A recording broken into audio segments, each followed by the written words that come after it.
the creators of your world, and your mind is your workshop. Your mind is your workshop. And everything going on the outside of you is a reflection of what's going on the inside of you. And you choose your thoughts. Nobody else is choosing your thoughts for you. You choose them.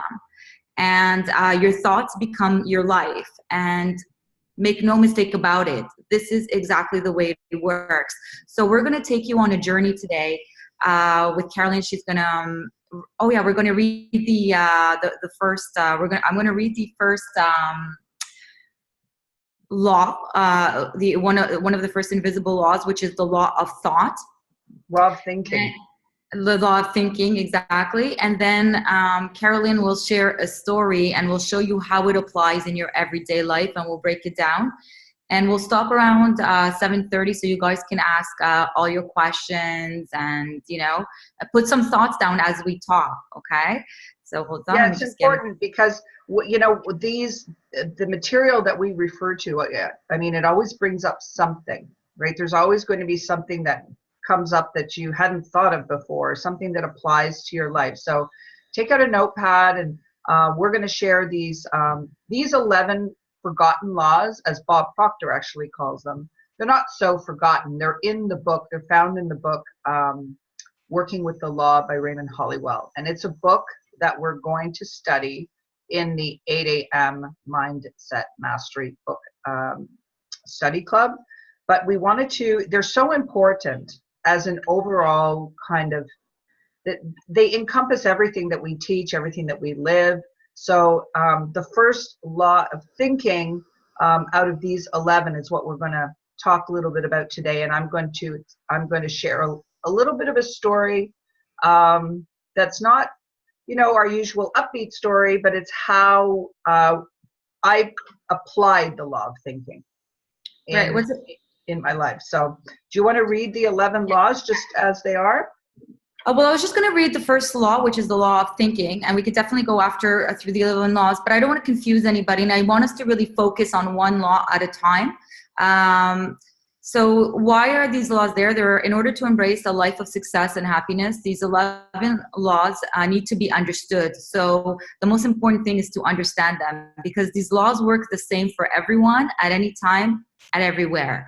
People can live a fulfilling and achieving what they want to achieve if they live in harmony with these laws. What does that mean? If you guys don't live in harmony with these laws, you could still achieve what you want, but you're going to be doing it in a very, very hard way when you can do it in a much easier way. Okay, so this is why these laws are so important. And like Carolyn was saying, today's story that she's going to share, these laws, when they really kick in is when things don't go your way. Okay, when shit hits the fan, that's when these law kicks in, and that's where you have to refer to them. And you stay in control of your situation. You don't let the situation control you, especially when things go bad. It's very easy to not be in harmony. Okay, so the law of thinking, I'm going to read it. It's very short, only 5 lines. The law of thinking dictates that we can only attract what we think. By changing your conscious thought patterns, which is your ruling state, you will allow yourself to effectively change the result to what you want. How far a person can go, or how great the success a person can have, depends on the thinking. In order to achieve big success, a person has to think big. When you think success, you will attract success. And that's it. And so is the same. If you're not thinking success, if you're thinking lack, if you're thinking problems, you do attract lack and problems. Okay, so we'll start with Carolyn. And Carolyn, I think you could share your story, and then I'll break it down for them. Yeah, I'm just going to read before I start, just for the language. In the law of thinking in Raymond Hollywell's book, there's the paragraph that kind of describes, I guess, how I use this law in my life. So man is a progressive being, a creature of constant growth, before whom lies an illimitable ocean of progress to be navigated and conquered only by development and culture of his inherent powers. The progress of the individual is largely determined by his ruling mental state, because the mind is the basic factor and governing power in the entire life of man. Attention should be given to the predominant mental state, for it will regulate the action and direction of all of one's forces, faculties, and powers. the sum total of which will inevitably determine many particular experiences of your personal fate. So that is the law that I consciously applied. If I take you back to the end of November of last year. So this is a story I haven't shared with very many people, but I'll share it with you. Last November 29th, I went to the hospital where my mother was and had to make a really big decision. I had to decide to change her care from assisted living to palliative. I'm the only one who can make that decision. I don't have siblings. There's no one else but me. So along the last 7 years of taking care of her, all those decisions have been mine to make for her living care. This was a decision that was really different. This one I had to make a decision for her end of life. And I went up there on the Thursday and I had to make that choice, which was not to send her to the hospital one more time and to keep her comfortable where she was. I really knew that was the right choice just because it's what I wanted and what I thought that she would want. So I sat there on the Thursday for the whole day and the overnight. And on the Friday morning was our 6 a.m. club. And I plugged into the 6 a.m. club by listening. I still stayed plugged into the material. And we happened to be reading this book, Working with the Laws. And we were, that morning, we were reading law number 8, the law of forgiveness. And I have this memory of sitting there at her bedside reading the law of forgiveness as my mother was, this was her time. I was there to walk her home, right? And that was the Friday, and she passed away on the Saturday. So I remember making distinct choices in the way that I was thinking, right? Because this was a big event. This was my second parent that I had cared for. This was a big piece of how I lived my life over the last 7 years as a caregiver. And it was all, she was dying and I had to take care of everything that would come after that. So I remember sitting at her bedside for a period of 3 days in thought and journaling and making mental notes about, okay, this experience, I get to choose how I think of it. I get to choose how I'm going to experience this.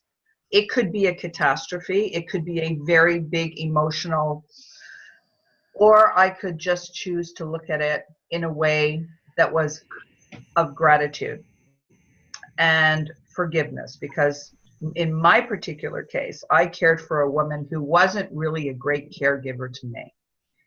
So I could have chosen a lot of different emotions, but I consciously picked the ones that I knew would make me feel good in a situation of death. How do you do that?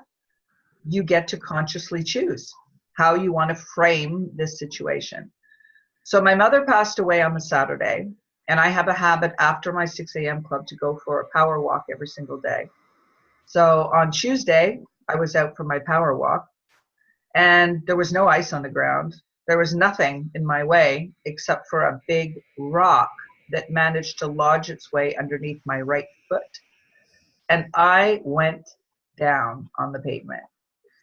I fell to the pavement, and I sat there on the ground with the same choice. How am I going to frame this? Because right away, everything that came rushing to me was like, oh my God. Now you're not going to be able to walk. You've got a funeral to plan. Your son's coming in. Your mother's just died. And you can just imagine it, right? And it's the holiday. And it's the holidays. This is December. Christmas. Yeah. Christmas. So I've got this situation on my hands. And the moment I made this conscious decision to say, okay, listen, there's a fall here. I said, you know what? It must be my mother. because only my mother, now that she's with my father, would do something to get me off my feet. She'd say, you know what? We're going to find a way to get her to sit down because she's too busy. So I looked at it with humor, and that was a choice.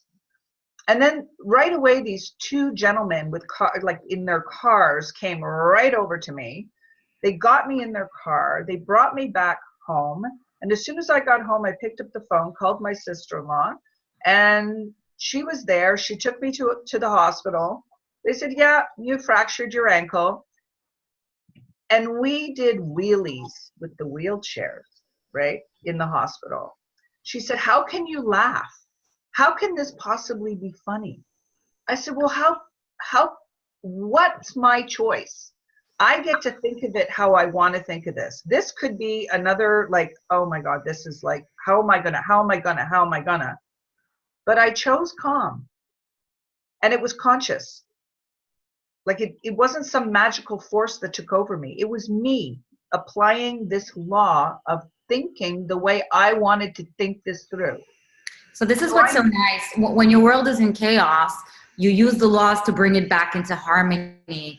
And this is what Carolyn is displaying, is the best tests are when things are difficult. When things are going good, I mean, it's so easy to be happy, to be in the flow, easy peasy. Anybody can ace that. What makes you skilled is when you're able to ace it when it's rough, when the water, like a sailor, when the waters are rough, or, or a pilot, when there's so much turbulence and they can maintain their route. That's what makes you a skilled pilot or a skilled sailor. So right now, what happened is Carolyn was a skilled thinker. She's a skilled thinker because she was working with the laws for her. And in any given situation, you're always presented two sides of the same coin, meaning you're always presented like either pain and pleasure, happiness and sadness, abundance or scarcity.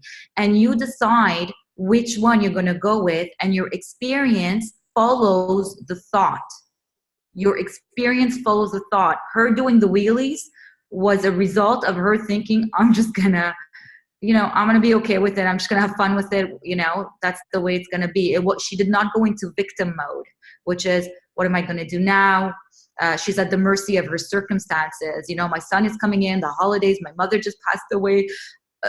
Poor me, it's raining. No, she decided to experience her mother's passing, her own falling into an experience that she's going to enjoy and embrace and move forward.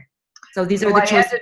After the wheelies that day, I ended up with a cast. So I've never broken a bone in my life. So this air cast is on my foot, and I do this walk every day, and I go to the gym, and I took this picture of my foot with the crutches in the air cast, and like I sent it off to my trainer, and I sent it off to Pazit, and I didn't really publicize it or tell anybody about it. It was just part of my own. I don't know. The month of December it was a magical month. I mean, all of these things happened. The foot, though, I said, I'm not going to wear this cast at my mother's funeral. And I had already planned a trip away, which I had planned in September to be away in the islands on December 31st for 2 weeks. So I wasn't taking that with me either. So I did what the doctor said, and I had to stay with the cast on it for 2 weeks. But I had to postpone my mother's funeral because I had to bring my son in from the UK, and I wanted to combine that with Christmas. So we just held off her memorial for a couple of weeks, which gave me those couple of weeks.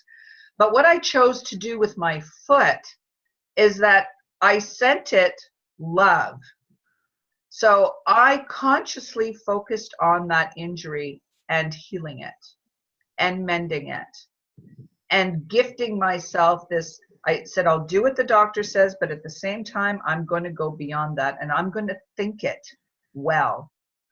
And it was conscious.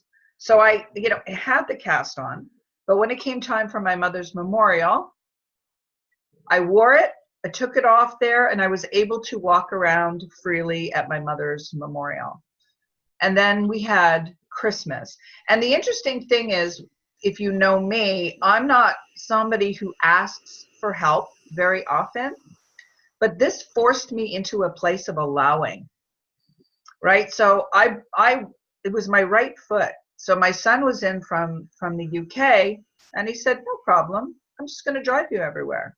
You can't drive for a couple of weeks. That's why I'm here. And I also allowed myself to let go of this need to do things always in a certain way around Christmas and entertaining and all the things, what the holidays are like. I had to just say to myself, you're just going to have to do things a different way, right? That for me was a conscious choice, because normally I would say, okay, no, it doesn't matter. I know the foot's down, but I got to go. I got to get this done. I've got to get that done. And I didn't. I stayed in this feeling of calm throughout it all, right to the point where I got on that plane on New Year's Eve, no cast. I could walk on that foot, and I went off on my journey of relaxing and whatnot. So I guess the whole thing really comes down to, becoming aware of these laws. The law of thinking, Bob Proctor calls the forgotten law, because we always think about, yes, we have to do. And that's true. We have to do to get a result. But if we don't choose the way we frame our situation, and nothing is good or bad, it just is. It only becomes good or bad when you compare it to something else. So falling and fracturing my foot, it wasn't good or bad. It just was. Okay, we're just going to navigate this through. We're going to throw this onto the ship. We're going to keep sailing. But what I remember most about the whole month, which was, it just didn't stop, was that I was consciously aware of how I was navigating my ship. I really did apply the law, and anybody can apply the law. And there's such a sense of freedom, isn't there, with that we get to choose how we actually feel by the way we think. So I would have, years ago, that would have been a catastrophic month for me. I would have been in it would have been a tornado. A chaos. Total chaos. Right. The oh my gods, and how am I going to, and this can't be happening to me, and how am I? Not this time. That's right. So despite any circumstance that you go through, you always get to choose. This is really the law of thinking. If you want to understand it in in just like 2 lines, is that you choose your thoughts, and your thoughts become your life. That's it. And this is how you take control. This is how you become the creator of your life, or the pilot of your plane, or the captain of your ship. That's how you become it, by you deciding how you're going to do it, even to the point that you can heal. Carolyn healed her fractured leg just by thought. And it's not uncommon. It's not uncommon. You can definitely heal pain, sickness. A lot of people have done it by thought only, because it came by thought. Everything comes by thought and leaves by thought. So when you understand that, you become very conscious of your thoughts. So when you start looking at your circumstances, you have to start looking right away at what you're thinking, because your circumstances on the outside are always a reflection of your thoughts. That's it. And I love what Carolyn says. Think of your life like a camera. You always get to reframe. You always get to reframe it. You said, well, if I can see it as something bad, I can also see it as something good. So let's see it as something good. And become the observer. You can write, I decided to go through this as calm. She was journaling at the same time. The journaling is fantastic, because you're able to use it as like a book, a referral for you. Like back in the days, our mothers used to write the recipes. They knew them more or less by heart. They would, they would just do it, but they would still write the recipes down, just like in case one day they had to go back to it. So I think that's really like the law of thinking. So always remember that. And that's one tool that you have in your suitcase, since your mind is your workshop and you go to work in your mind, once you have these 11 tools, well, now you know how to navigate your life. And that's I just want to make a quick point too at the end. You know, when when people found out, like I didn't make a big issue out of any of it. I think what happens sometimes is we end up, because something happens, we talk about it, we focus on the event, and we talk about it and we tell people, oh my gosh, this happened, oh my gosh, this happened. You know, every time you do that, you give more energy to it. So it's also something, I mean, people didn't know I fractured my foot.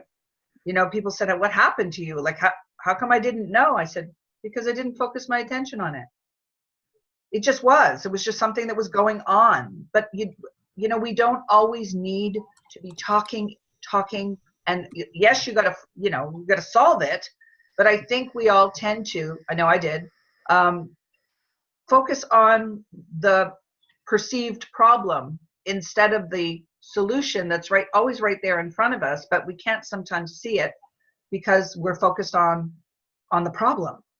So if we can just, you know, not look at things as good or bad, it's like, okay, this is here. Okay. I get to respond to it. I don't have to react to it. And by responding, you're in control of the calmness of your mind, which is what Raymond Hollowell is talking about in the first law of thinking, where it's your mental state. If you're in control of your mental state, which happens by law when you're thinking your way through, there's nothing you can't conquer. There's nothing that you can't overcome. Exactly. And that's your power. Yeah.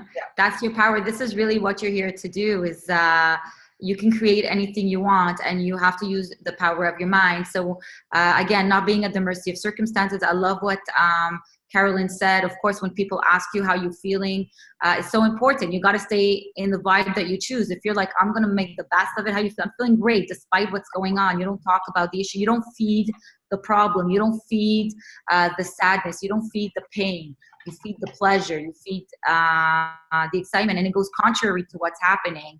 That's what makes it tricky, because it goes contrary to what you're thinking. You're telling everybody you're feeling good. Meanwhile, you're in so much pain. You're taking, like, you know, pills, what do you call those, pain pills? And you're telling everybody, oh, life is great, you know, but it is true that by the power of thought, by saying that is great, it does get great, because your words are the creative power that create. Keep that in your mind. It's a great thought, Carolyn. Okay. And so, yeah, go ahead. Mm-hmm. I just posted, for everyone who's asked, the March 10th book study club. I just posted the link to the pre-registration page, so it's there in the chat.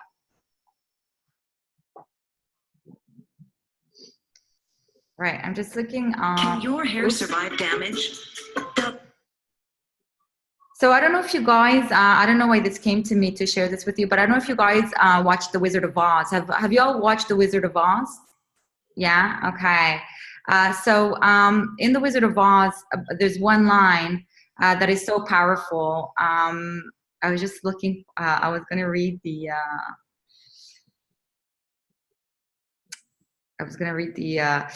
there's at the end where she reaches, you know, the wizard. Basically what it is she finds out, you know, the witch tells her, you know, you've always had the power, my dear. You had it all along. You just didn't know it. And it really comes down to that you guys you guys all have the power. And sorry, what was her name in The Wizard of Oz? I just, like, my mind is blanking right now. Who, Dorothy? Yeah, Dorothy. She could have went home at any time. She had the power with her all the time. And when Dorothy asks the witch, like, why did you tell me? She goes, because if I would have told you, you wouldn't have believed me, which means she had to take the journey to believe. Okay? So now we're telling you, you've always had the power, and you always have the power. The question is just reinforce it and believe in it, and you'll go anywhere you want. So I think we can open the, we can open the tables for conversations. If anybody's going through anything, if they need some navigation, thoughts about what is being said, how you can connect the dots between your thoughts and what's going on in your life, this is the time. Okay. Anybody? I do. I have an experience that happened this week. Yay, Natalie. Yeah. So my husband is a truck driver, and occasionally he takes the trailer that's in our driveway to work. And the other night he came home at 1:30 and accidentally backed the trailer into the corner of our garage. So I was awoken at 1:30 to this loud bang and have no idea what's going on. And so we went outside and we had to do some work in the garage to sort of stabilize that one little corner before we can get someone in to fix it. And I was out in the garage, and at one point I could just feel the tears coming on because I thought, we don't need this right now. Like, this is just another expense. I don't want it. He's going to feel like crap because this has happened. And he's been backing that trailer into this driveway for 9 years and never touched my garage before. Anyway, so we're out in the garage and I'm about to lose, and I went, no, you can't do this. Let's just fix up what we can and let's move on. Anytime we've had an incident with the vehicle getting a scratch on, he says, it's just a car. It can be fixed. So I thought, okay, it's a garage. There's wood out there. There's everything. There's people who can fix this for us. So we get back in the house and we're in bed, and he apologized to me. And I thought, you have no need to apologize to me. We'll get this fixed. I told him the next day, I said, have a great day. Like, we're just going to deal with this and move on. Because I thought, if I focus on this, I'm screwed. And I knew that because I thought there's been too much go on. Let's not blow this up. So I've got someone potentially coming in tomorrow to have a look at things. And I thought, it's going to be a minor fix. We're going to sail through this and carry on. So it's one of those that I could have lost it, decided not to lose it, and we'll just keep moving forward. That's fantastic. I love it. Congratulations. You're doing it consciously now. You're starting to think about how you're going to respond. See, that's the difference. When you know these laws, you don't react. You respond. Yeah. Because respond takes thinking. Reacting takes no thinking, right? When you react, you're like, what did you do? I can't believe you did this. You know, we can't handle this right now. This is a disaster. You know where we're at. Where's your mind, right? That's reacting. Yeah. And after any incident, anything that happens, there's a gap. There's actually a gap where you get to decide which way you're going to handle it. So you take that gap and you choose the way you chose, which is you respond. You respond to it. Okay. And when you respond, you're in control of the situation. It's not controlling you. And then the solutions come because you're not in, you're not in chaos mode where the solutions are right there, but you can't see them. So when you respond, it's like, okay, well, we're going to call somebody and we're going to, get somebody in here, and everything is working out for me. Everything's going to be fine. You're fine. This is something I repeat to myself all the time as I go through my day, and things are like, like everybody, we have days where it's like, peaks and valleys, and I go, you're fine. It's fine. Everything's fine. Everything is fine. And it's like, when you used to, go to your mom when you were a kid and you just wanted reassurance that everything is fine. Well, we do that for ourselves. That's what we need to do for ourselves. We just tap into, the inner power that is always there to reassure us that things are fine, because things are fine. It's we who think them to be unfine. We're the ones who end up making the circumstances catastrophic where they don't have to be. So taking control of your thinking is like, it's the number one. It's why, I guess, why Bob calls it the forgotten law, because most people forget to think. You create the chaos like you create the harmony. Exactly. So I love that you chose harmony. You chose harmony. And again, you can always tell yourself between any situation, am I reacting or am I responding? And you've responded. And the more you respond to life, the more life responds to you.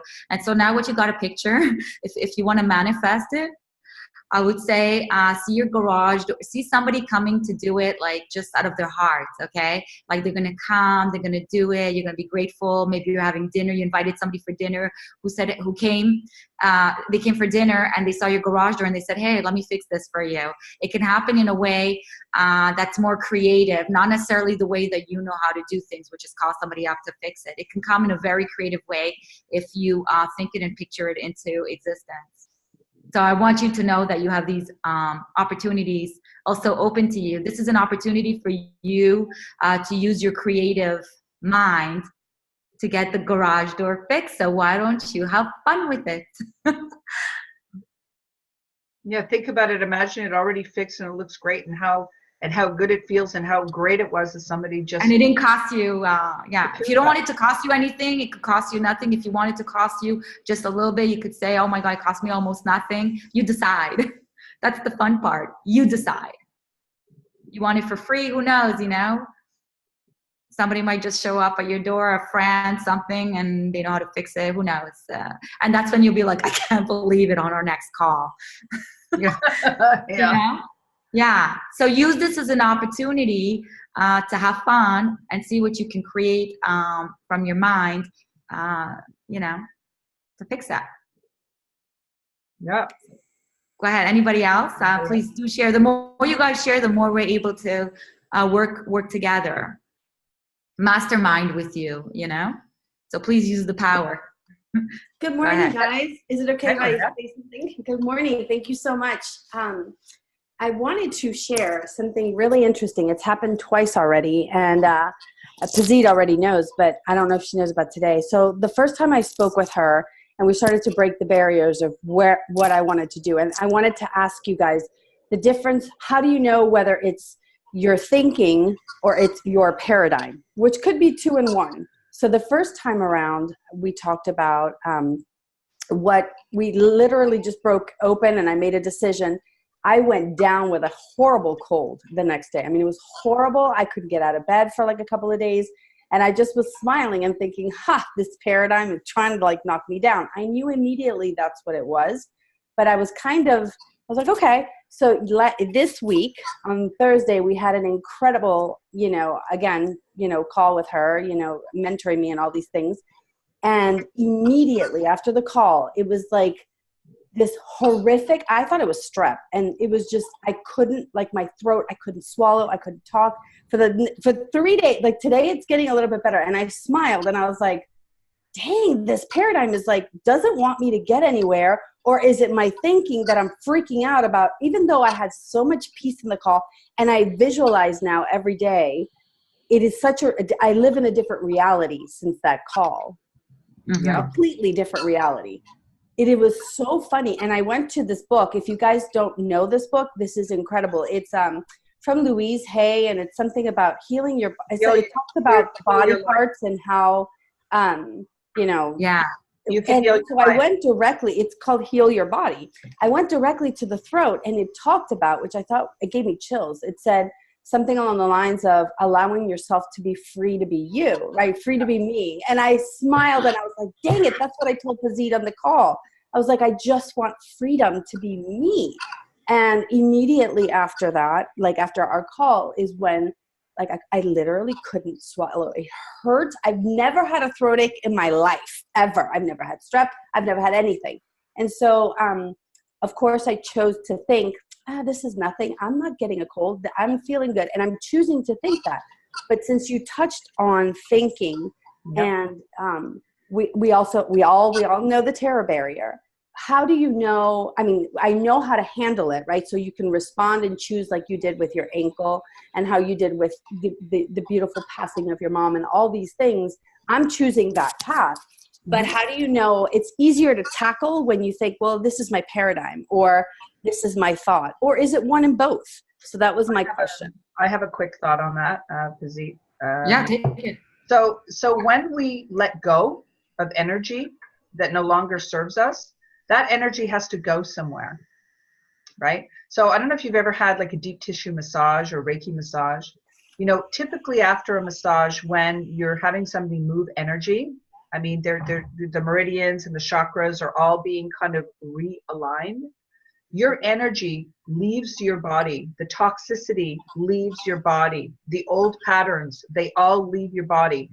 And we call it, the term is a healing crisis, okay? But it's more in terms of allowing a few days for your energy to resettle. So because you're doing a lot of changing, Maria, because you're thinking differently, because you're actually now doing the work and you're participating in your own change and your own healing, you've got to just be so aware and kind to yourself that your body is going, whoa, oh, wow, what's going on here? Okay, well, this energy's got to go somewhere. So it comes out, right? And it usually comes out in a way where it's, sometimes it's blemishes, sometimes it's, you can be itchy. It comes out on the skin, or it comes out, whenever I have a massage, I feel congested for like 24 hours afterwards. It's just energy moving through you. But the beautiful thing is that once it leaves, it can't come back, right? So you're moving through all of these changes. And the way I interpret what you just said was that this is just energy leaving, passing through you on its way out. So it's like you welcome that, because it indicates you're doing the work. So you get a cup of tea. So you spend an extra couple of hours in bed. So you look after you. Take it as an opportunity for you to take care of you and just be good to you. Because you're not feeling the best right now, that's okay. It'll pass. It's just temporary. I love that change in perspective. Thank you so much. It's so funny how you shifted. Yeah. Mary, I'm curious.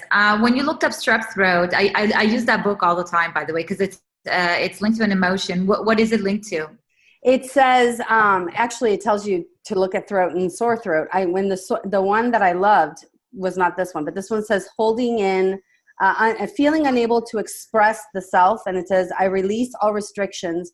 I am free to be me. And I was laughing because I thought that was the number. Pazit had asked me, give me 5 words that describe you. And the first one was freedom to be me. And then the thing just stuck on my throat. And I was like, but I like the thought of saying, okay, I'm expecting my body to release, because my body has been carrying all this for 40 some years. And so now it's like, okay, after 40 years, it's like, let go of this. So that's the first one that it said. And then I think the second one was PQRST. It was throat, and it said something else. Let's see. It's your throat chakra also, right? That's one of your chakras. I'm not familiar with that, but I would love to know more about it. Oh, it says I open my heart. Oh, it's all about expression of channel of creativity, which I thought was very interesting, because that's what we're doing, right? Yeah. So it talks about the inability to speak up for oneself, to, stifled creativity, Pazit. And I was like, this is crazy. This is what we were talking about. All this creativity that came out in those 2 hours was stifled, I guess. And like the beautiful Carolyn just shared, having it stuck, that energy had to, because and then it was just, and it gives you the affirmation, and it says, it's okay to make noise. I express myself freely and joyously. I speak up for myself with ease. I express my creativity. It is okay to be free to be me. So thank you. That's what it says. That's what's beautiful. And I want you to remember one thing, Maria, and I think I'm going to reiterate this, is that anytime something like this happens, like, opposite, the strep throat, the garage door, it's always an opportunity for you to be a creator. You have to remember that, okay, now I get to be a creator and I get to choose, can I heal my strep throat? Okay. You choose the thoughts, can I get the garage door fixed in a creative way? This is like always opportunities when things come in opposition, I would say, contrary to what you want. Just always say, what's the opportunity here? What's the opportunity here? And that's what I do all the time. I say, I know why this is happening. It's because the universe knows that I know how to use the laws of my mind, and my mind is my workshop. So I go into my little mind. I see like little, I go into my little mind and I say, okay, mind, this is how we're going to create this situation. We're going to use the same situation. We're going to reframe it, like Carolyn said. We're going to choose how we want to go about it. And it just works itself out. I also healed. I went jogging one night and I sprained my ankle. And I'm here in Florida, and of course, I didn't have insurance. I sprained my ankle. I barely when I woke up, it was like swollen. It was so big, and I said, "No way!" I said, "I'm gonna be back jogging the next day." And that day, all I did was I said, "Okay, this is an opportunity. I'm gonna use my mind to heal it." And I have to tell you, for one day, I could not walk. I was hopping everywhere around the house, and I was like, even put my running shoes on, although they couldn't fit because my foot was so swollen. Long story short, the next morning I woke up, I was perfect. Like nothing happened. I went back to jog. And it's all done by the mind and intense focus. Like I said, no. Yeah, I'm good. I'm good. I'm good. I can walk. I don't care what, how I feel. I know I can push through this. I don't let the circumstances control me. So most people would see a swollen foot. Oh, I need to hop. I need to now walk on it. I was walking on it, although it felt painful. I said, I don't care. Okay. I was like, dancing through it, like to not think about it. So you become creative. This is because the universe knows that you have the creative power. It's giving you the opportunity to express it. Yeah. Like your cold, when you're saying, I had a cold and I was feeling lousy. Now you could choose to feel that way. And then somebody says, hey, Maria, how are you feeling today? Oh, God, I feel so awful. I have this horrible cold. I feel terrible. Why do I feel like this? I really, or you could just say, I feel great. Yeah, you go beyond the cold. You just think beyond what the circumstance is and trust in the fact that it's temporary. It's going to pass. And, there's something that your body is telling you. Maybe it's telling you, like when I had the ankle fracture, what I understood was, yeah, I have some things to think about. And this is forcing me off my feet. Because at this time of year, normally I'd be racing around like a crazy person, making Christmas absolutely what Christmas always is. But the interesting thing is I said to my kids, they're all grown, but I said to my kids, okay, I'm going to have to do things a little differently this year. And they all said, yeah, sure. Right? Yeah, slow down. It wasn't a big deal. It was only me who always made it that it had to be such a way, but really it didn't. It never did. It was just me who made it. It's you who creates the chaos. It's you who creates the chaos, and it's you who creates the harmony. I'm going to repeat it over and over, You create the chaos and you create the harmony. So when the chaos comes, just say, well, both options are available.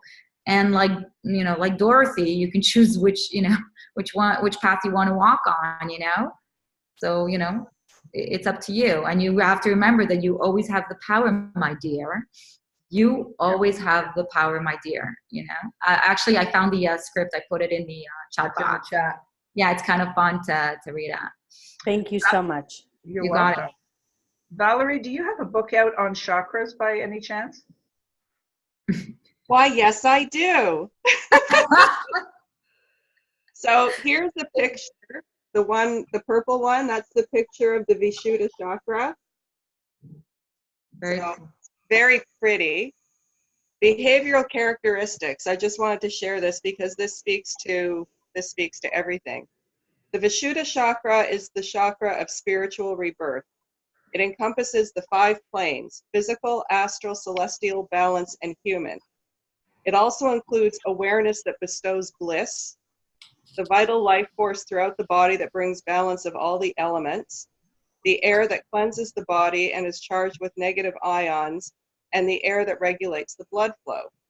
The human plane becomes vital, enriched with mantras, musical sounds, and the 16 harmonious qualities. Behavior is well defined in the lower chakras, but there are no distinct worldly characteristics in the 5th chakra, as it is only reached by spiritual teachers. The qualities in this chakra do not create distractions, but lead the aspirant to the sciences of mantras and harmonic sound frequencies, which absorb the mind and let the energy move upward to undo the last knot, the knot of I consciousness. The 5th chakra person comprehends nonverbal messages, for all energy has been refined. The 5th chakra aspirant seeks knowledge that is true, beyond the limitations of time, cultural conditioning, and genetic code. The main problem encountered in the fifth chakra is doubt or negative intellect. When knowledge is used unwisely, doubt comes, but when the aspirant trusts only what he or she can verify through meditation and experience, doubts are removed and negativity dissolves. It's ruled by the planet Jupiter, which makes fifth chakra persons interested in scriptures of ancient knowledge. Jupiter is called Guru in Sanskrit, which means dispeller of darkness. The writings of fifth chakra persons are like scriptures, revealing and illuminating. Their very presence removes ignorance by opening up channels of knowledge within their listeners, enabling them to receive illumination and be freed from darkness. An aura can be seen around the head of a fifth chakra person. Just as all elements dissolve in pure and self-luminous akasha, all worldliness dissolves in the presence of such a person, because the distractions ceased by the senses and mind cease to be a problem. So there you go.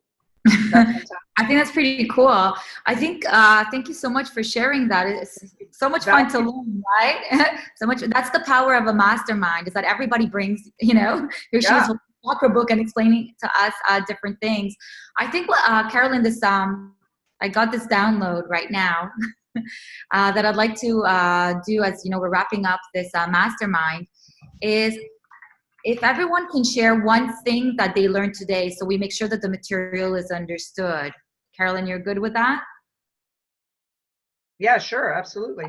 Okay, so if you can go one by one and just share one thing that you learned from what we said today. We can start, we'll go one by one. Doesn't matter who can we start with first. Or we'll just pick you if you don't choose, so. I'll go first. So mine will be, it was a phenomenal mastermind, because I understood that it's in seeing it as an opportunity. So it's changing the perspective completely and being like, ooh, what can I do? You know, how can I use this? It's like I'm going to the gym for your mind every single day with every opportunity that is presented. And I love seeing it that way. That's what I learned. Thank you for sharing. Love that, Maria. Okay, next. I'll go next. So interestingly enough, this morning I had thought of staying in bed because it was, well, just the place to be, and it was still dark out. And in my head, all I heard was, get up. Like, so strong. It's like, get up. You can go to this video for an hour. You can go back to bed if you want, but get up. So it's making a choice and making a commitment to this group of people that is meeting, and you have no idea what you're going to learn. So yeah, get up. I went outside, I got some fresh air with the dog, came back in, sat down, and I doubt very much I'm going to go back to bed, but it was making a choice and making the right one instead of being easy and lazing around and going, I don't need to do anything. It's like, get up and do it. And it was so loud in my head, and I get that every once in a while.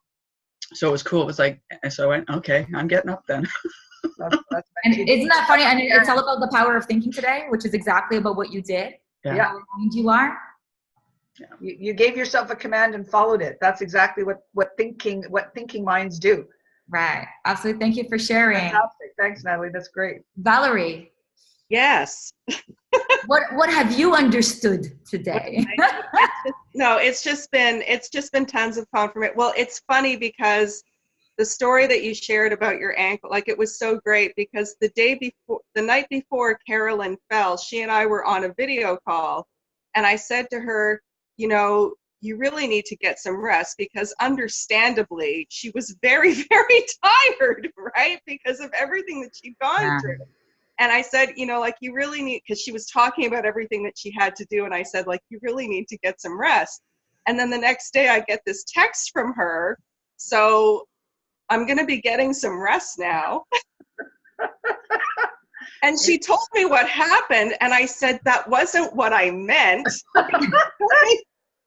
It's okay. My mother heard you, Valerie.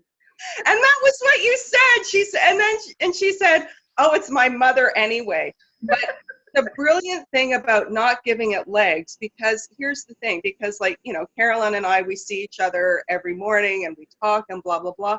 I don't even know if you told the 6 a.m. club about your ankle. I don't think you did. Like, I forgot that you broke your ankle, and then because you didn't talk. It's like it's broke. And when you said, you know, I'm I'll be fine. I'm not going to be walking on the beach in my boot. And it's like, well, no, of course like, if she says that she's going to heal it and if it's going to be fine, then she's going to heal it and it's going to be fine.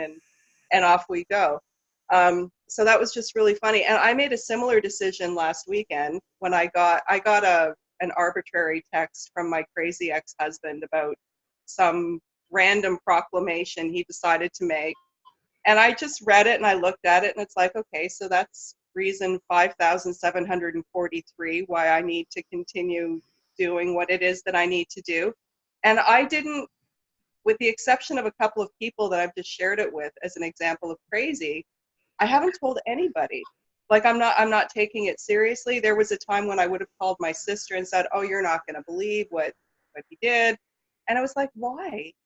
Yeah. Like, why would I want to? I'm not credence. It just was. Not give it any energy. I'm not gonna give it any legs.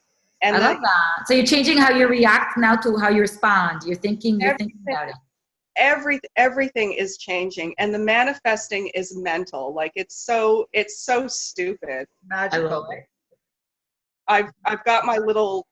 I've got this lovely young man back in my life. Like, it's really weird. Like, I thought about him yesterday. He friended me on Facebook. By the way, ever since I changed my profile picture, yes, I am getting friend requests up the wazoo, men and women. And this woman just randomly from California, this woman who works with helping women who are victims of domestic abuse recover from their thing.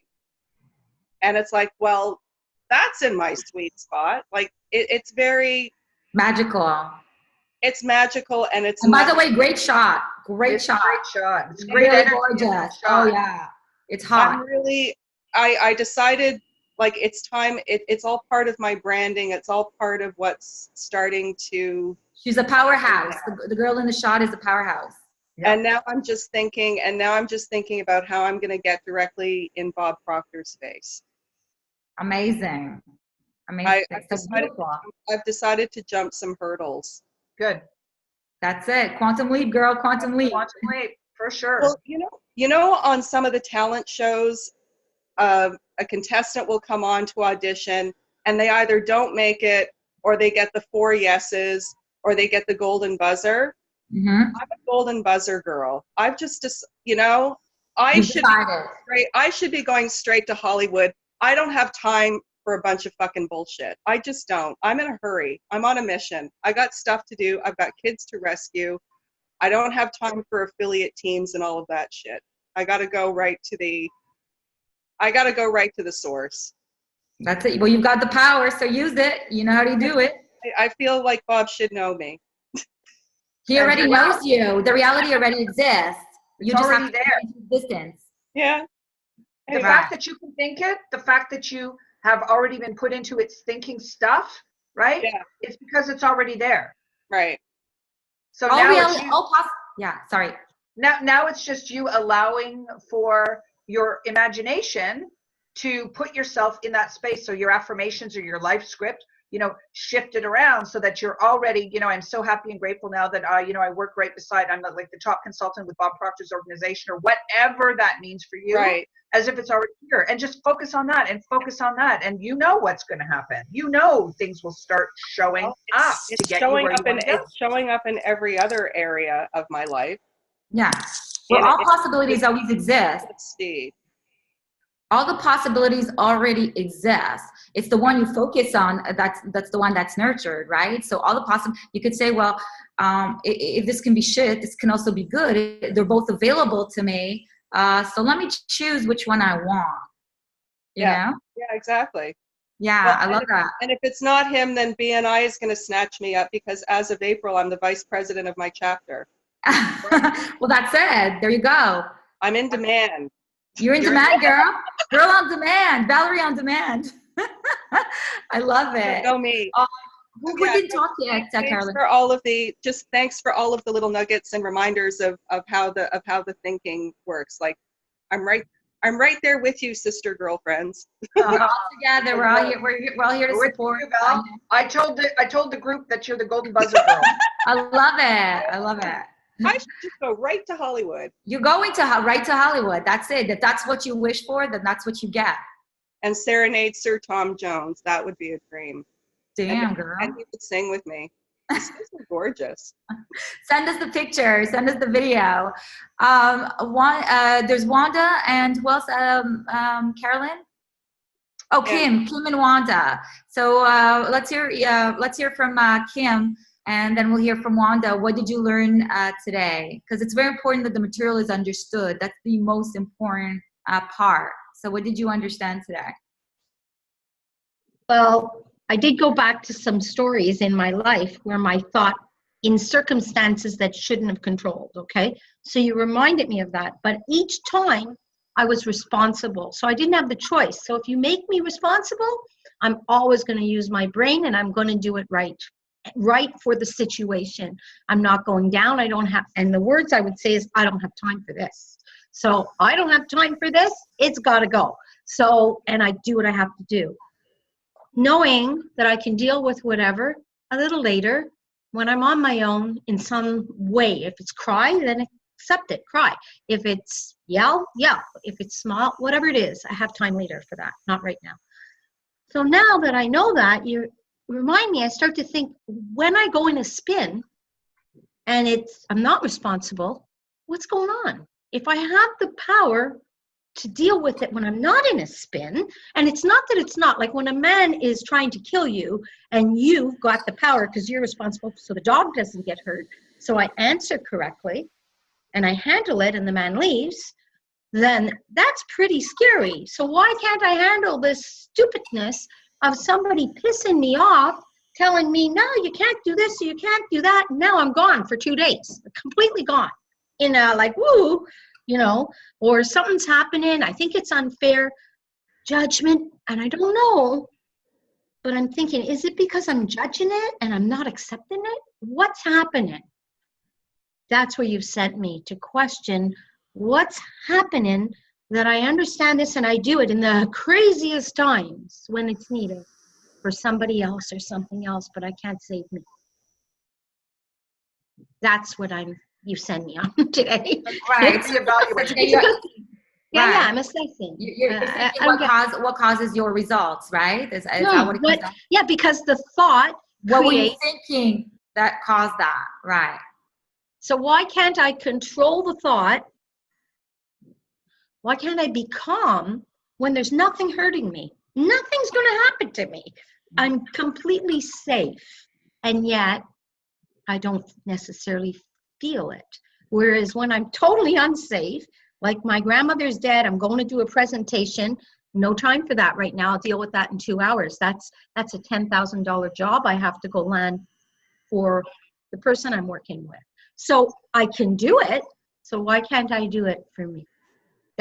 That's what's going on. That's where I'm at now. Right, so now you get to practice. Yeah, now you have the knowledge and you understand that your mind is your workshop, and you understand that if you can navigate the smooth water, you can navigate the rough sea. And now you know that you have the power to choose how you navigate, and so you'll use that power to get the experience that you want. It's interesting what you express, Kim, when you say, you know, how come I can't? How come I can't? The fact is you can. But sometimes we get into habitual patterns of thought, and our habitual pattern is used to saying, how come I can't? So then you're looking for, well, why you can't? But instead, maybe reframe it and say, I love how I can do this. I love how I can think the way I want to. I love how I get to choose my thoughts. And certain expressions that we've come accustomed to using in our life. I mean, if you really give it a lot of your attention, you can think them up, right? But they're all useless to progress. They're all useless to success because they're self-sabotaging. So when we have these limiting expressions, like, oh God, how come I can't? Just shift the perspective. Flip it to how can I? Flip it to how can I? I love that I can. I am so powerful in my ability to navigate whatever comes my way. Everything always works out for me. That's part of Esther Hicks and Jerry Hicks, and we'll cover that in the book club as well. Everything is always working out for me. And it feels so good. Just saying that feels good, doesn't it? It just feels so empowering. Well, that's what I came when I said, I can handle this. Look at, the guy that killed somebody the next street over didn't kill me. So, like, you know, I can handle this stuff. Come on. Like, Yeah. I did land that $10,000 deal in mourning. Like, so, come on. So, yeah, I can. Okay, You thank can. you. Thank Yes. You're a Canadian, and we are Americans, not Americans. So, yeah, and so Wanda, as we wrap this up, before we wrap this up, Wanda, I'd love to hear from you. What did you learn today? I learned a lot, actually. Thank you guys. Oh, sorry, what you for sharing. understood? What I understood was exactly what I've been known, like Carolyn said early on in the show. I've always knew it. We all know it. We just have to choose to do it. And this week, like yesterday, that we're mentioning about the Ellen, and you know, I have it. I know it. I feel it. Listen, like I said, it's not a coincidence. That was the best words you said to me. It's not a coincidence. I saw it 3-4 weeks ago. I put it in the universe, and then boom, she's coming to Montreal. I just, all my girlfriends are freaking out. They're like, Wanda, are you a witch or what? I'm like, no, I just felt it, saw it, and believed it. Now I just got to act on it. So my whole family thinks I'm just like, oh God, there goes mommy again. But you know what? Let them laugh, because I'm in my own little bubble. As long as I don't allow the outside world conduct my thoughts and manipulate what I want and what I want to believe, I'm fine. I'm in my own little bubble, and I believe what I'm going to get. And that's what I lost 20 years ago when I got married, had the kids, did the household, got the career.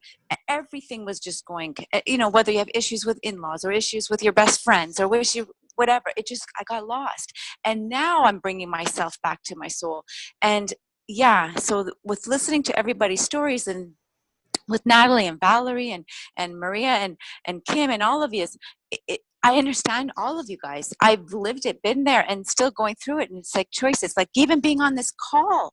My 2 daughters couldn't take the car today to go to the work. No, mommy, can you drive me? So I'm like, I'm not giving up. I'm not holding this. I'm not going to put you guys on pause. No. It's that every time you get to that next step, there's always going to be a wall that's going to try to pull you out, or like a truck hit you or something. You know, like, I mean, it's a metaphor. It's not what I mean by real truck. But you know what I'm trying to tell you guys? Like, you get off. Yeah. Wanda, but I'm choosing. Sorry, Wanda, I just wanted to share a quick story with you, because I want you to keep the power of believing. Okay. Thank you. Thank you. I wanted to meet Grant Cardone, and so I tried to control the situation, meaning, like, I found that he was at a hotel. I was staying close to the hotel. I went to meet him at the hotel, and when I went to meet him at the hotel, I stayed there for 8 hours. I was waiting for his conference to be over, and my monkey brain took over, and I left that day. I did not meet him. That was me trying to control the situation. I went to the hotel. I sat there for 8 hours waiting for him to finish so I can have the opportunity. So I thought, oh my God, I lost my only opportunity to meet him. When is the chance going to happen for me to meet him? That was my brain talking. Then one day, a month later, I'm sitting at Starbucks, and who pulls up in his white Rolls Royce 10X and walks out like a champion? Grant Cardone. I friggin' jumped out of my seat, because I knew that the universe now, it came unexpected, and I knew that it was delivered. And this is how you know that it's creative. It's you don't actually go and orchestrate it. It comes to you in a way where I couldn't believe I dropped my coffee. I was like, Cardone. But So I just hear wanted to that it was delivered to me, and not only once. I've had him delivered to me 4 times, because I asked to see him 4 times at random Starbucks across Miami. Now Miami's huge. Okay, so I want you to keep. Oh, I hear you. Of Ellen alive, because you can meet her. Oh, I will. I will. I've already happens to be declared there. it. But the thing is guys, I declared it. The thing is, if you go on my Facebook page, I met PK and I met Max Petrelli on the same exact day. I created that. My son who was with me was starstruck. He couldn't even move his feet. I'm like, let's go. We gotta go. And I was just at the Children's Hospital getting his foot with an X-ray being checked, because he had broken his foot a month prior. But that's the orchestrating of the higher power. He knew I was going to meet PK. But he orchestrated it. That's how I know I'm going to. I visualized her. I was dancing in my living room, visualizing me wiggling it with her. Yeah, it's gonna come unexpected. So always just keep. Amen. Yeah, just know that. Don't let the fact that you didn't meet her, you didn't win the contest, be the. No, there's a purpose. No, you know what I was trying to tell you guys on the last week's website? If I did not meet her, it's because God has a bigger plan and a bigger way and a bigger impact, not only for me, but for those who don't believe, to say, whoa, she met Ellen. Do you get what I'm trying to say? We're all here for a purpose. We're here to show others, like you guys are here for me, to show me that dreams do come true. That's it. And the universe is using it, Wanda, not for us to see, for you to see, for you to believe. I agree. Oh, I've already with Ellen. You'd be like, I can't believe that. God, if I showed you guys what I have, wants to give you that sense of wonder back, that sense of belief. Well, this is why I have you guys all online. Valerie, I want to thank you. Last week you said that I was worth it. That made my whole day, my whole week. I forgot. I am worth it. I do deserve happiness. We all deserve it. We all deserve everything. And that I'm so grateful that you had said that. So, thank you, guys. You really touched me. I'm going to start crying, God. And the Oscar goes to happy. Put a happy joy. It's happy joy. Tears. You know, sometimes when you get that feeling of I can't believe it, you start to cry. Yeah, it's happy tears. It's happy tears. Tears of joy. God bless. That's what I was thinking. Thank you. So I'm going to start closing it. Carolyn, I'll let you say the final words. I just wanted to thank everybody for waking up and showing up and listening to your higher self that wants to be here, that knows that this is, this is where you need to be Sunday morning at 7 a.m. And, use one of the first tools and we'll give you 10 more as we go one by one. And Carolyn and I are very grateful for you showing up and for allowing us to share our knowledge with all of you, and for you sharing it with us. Exactly. Share a little bit of your Sunday morning with us. So we love this call. Pazit and I mastermind on Saturday nights at whatever time we do. We just love to get together and say, how was your week, and how was your week, and what mastermind would really benefit from any experience that we have. So I mean, it's a collective. We're all here to benefit one another. I mean, we're here with some information. You guys are just as equally part of this whole experience, because you bring your energy, you bring your mind, you bring all of your thoughts and all of your creativity and your love into the room. So we appreciate everybody being here on Sunday mornings. I just as a small note, there was a couple of questions in the chat about the Mindset Mastery, the book study club. We're starting on March 10th, which is at 8 a.m. after this call. So this call will be an hour. The next call will be an hour. And there's a pre-registration page there. So it is a membership. And the pre-registration, there's no obligation. It really is just kind of getting your name in so we know what kind of group we have, who's interested. And then in a couple of weeks, we'll send out an email with kind of the details about that, but certainly get yourself pre-registered for it. We're going to start with Your Invisible Power by Genevieve B. Rand, and then I have a whole list of other books. And if you're on the Wednesday web class, you have a list. There is a list of all the books I'm going to do there, and I will post those books as well. So we'd love to have you in that group as well, because that's going to be a lot of fun. So thank you, everybody. Yeah, and remember, guys, you've always had the power, my dear. So I want you to live this week from that perspective. I feel like the white witch, All right, guys, so just always remember that. You have the power. You are the creator of your reality. It's you. Exactly. So have fun. Have fun. All right, we'll catch you all next Sunday. See you next Sunday. All right, bye. Bye for now, everybody.